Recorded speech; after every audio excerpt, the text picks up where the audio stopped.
from Soul to Soul Yoga, bringing you another quick, nutritious, plant-based recipe. This is one of my favourites, one of the family favourites, and it's a sweet potato, Caribbean-style curry. So we often have it like maybe once a fortnight, and Jim's always really, really happy if I make this. So what you're going to need, we're going to start with some onions, a couple of onions here. This is fresh ginger, which I've chopped roughly, which I'm going to blitz up in a minute.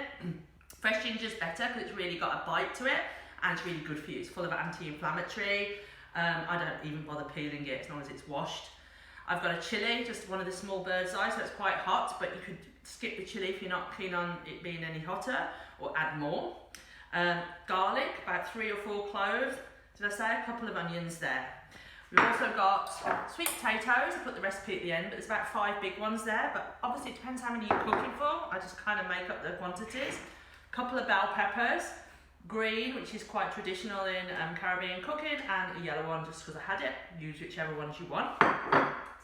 We also have tin of tomatoes, squib of tomato puree, dried thyme, allspice. Now this is really key. This is the flavour that we're after.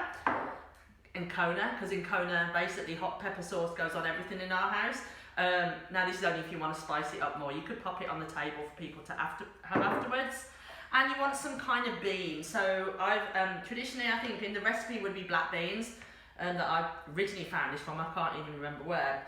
So black beans or kidney beans. Use any beans, I guess. I'm going to use one of each just to be contrary. And so I've already swilled them and rinsed them for thyme. So we're going to start with my trusty chopper.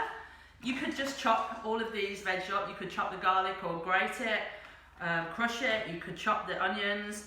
I'm just going to whiz it up just because it's quicker and it saves me a job. Especially with the ginger. You can grate ginger, but it takes some time. So I'm just going to do it all a whiz up. And there you go. Quick. Into the pot. I'm not messing about today. I want to get tea done. And what I really love about the fact I've got these staple recipes that I have quite often, then I add a few new ones, is that you just get used to making something really tasty. It doesn't have to take a long time to put something really tasty on the table, but that also you know is really doing you good, which I'm really absolutely committed to. I know when I haven't eaten so well, I don't feel so good in my body.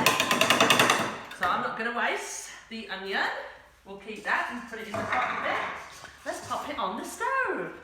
So this is my cooker, which if some of you see my other recipes, you'll know is a kind of an Argus style cooker. Obviously just pop it onto a low heat on the top of the stove to start with.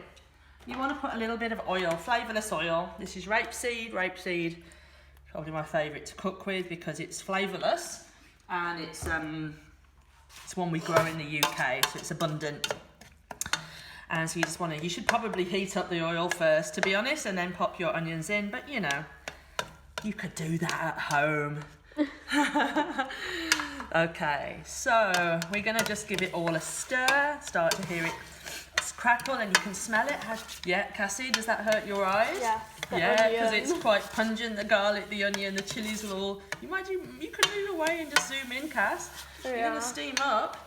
Okay. And you can hear it starting to sizzle now. Normally I would leave that. You're going to leave that for a good 5 minutes or so on a low heat so that it starts to really caramelise down, a little longer if you can. But you don't want to watch onions frying, so I'm going to get on with the dish and trust that it will actually be really tasty anyway, because it's all going to cook. And in fact, sometimes you can just pop everything in one pot, leave it to cook, and it'll be fine. But there's kind of an order of things. Right, so next thing in is going to be your peppers. Pop the peppers in. You can even buy now like frozen peppers. You can buy lazy garlic, in a jar. I always think if you're going to eat proper food, better to have a cheats version of proper food than just kind of grab for something that's not. And actually some of the frozen veg is really good and it's got loads of nutrition in still. So never feel if you're a busy person or you're not a massive fan of cooking that you Shouldn't find the cheats, I think, just go for it. Right, next stop, the spices and the tomatoes. So... Tomato. Oh, well done, Cassie. So next, the allspice. So I'm just kind of like gonna put it in. You can always add more at the end. I would say probably you're gonna be, for this amount of food, a good teaspoon, a good heaped teaspoon. But as with all these things, you know, you can see I'm a kind of a bit of a, I'm quite experienced cook, so I kind of know now how many shapes. That would be easy, wouldn't it? Take the top off. There you go. That's going to be perfect, I reckon. And if it's not, go hungry. Now thyme. So I would say I will use a bit with it. I don't want to. I'd say probably a tablespoon of thyme. So a good chunk. I'm always a fan of a little bit more flavour than less, you know. But as I said, you can always add, especially things like chilli. Best to add at the end because everyone's different chilli-wise. Oh, it's already starting to smell good. Still smell good. Does it? Right, now, so a little bit of sugar. You could skip this, you could put maple syrup in, but a lot of Caribbean cooking actually has the bite of the chili and also the sweetness, which we're also going to get from the sweet potatoes. So I'm just going to put in only like a teaspoon of sugar. Again, if you've made it too hot, a good tip, if you put too much chili in a dish, add a little bit of sweetness in the form of, you know, maple syrup or sugar, and it kind of cuts the heat. Also, if you make something too hot, leave it till the next day and it dampens down.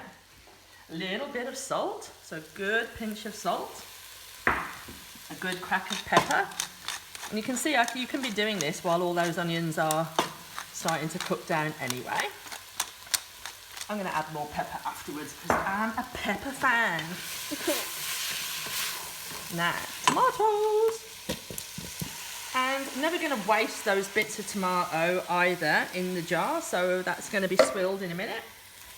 Tomato puree, about a tablespoon maybe.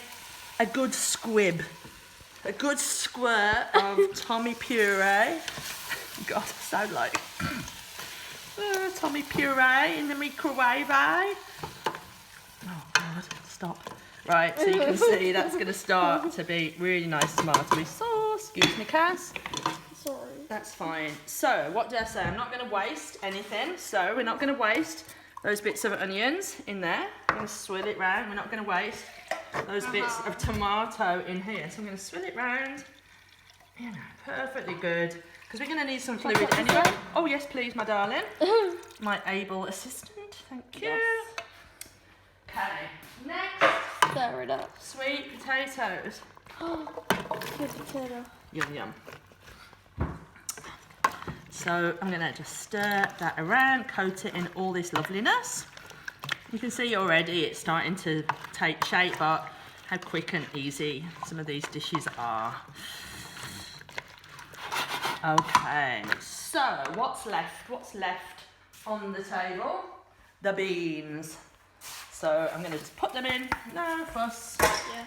and again stir it round. And that, more or less, is it. I'm going to fill with a little bit of water, just enough to, not to completely cover it, but enough to almost cover it, so you're going to be able to cook those sweet potatoes down.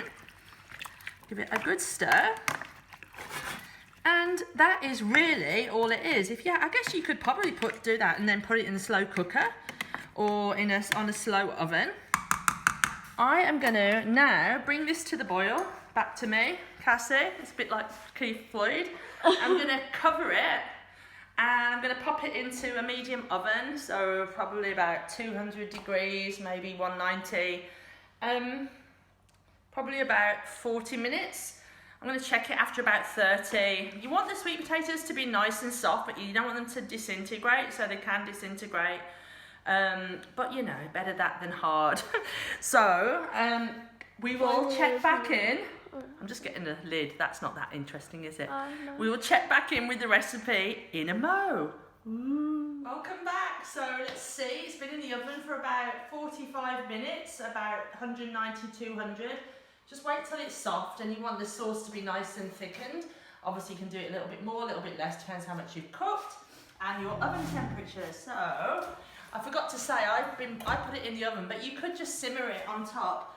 I put it in the oven because I've got this Argus style cooker, so that's how we tend to cook. But please, you could just simmer it at a low heat coming on the top. Let's have a look and see.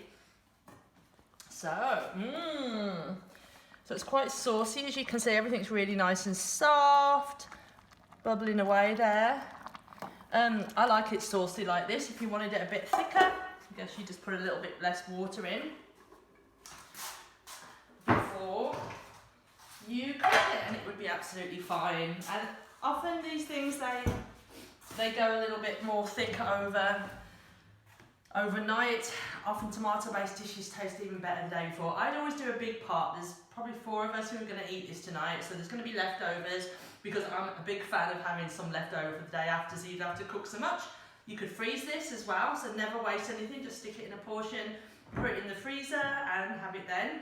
Tonight I am going to cook it with some, this is bulgur and quinoa mix, basically because we've got a little bit left and I'm using all the bits out of the cupboard.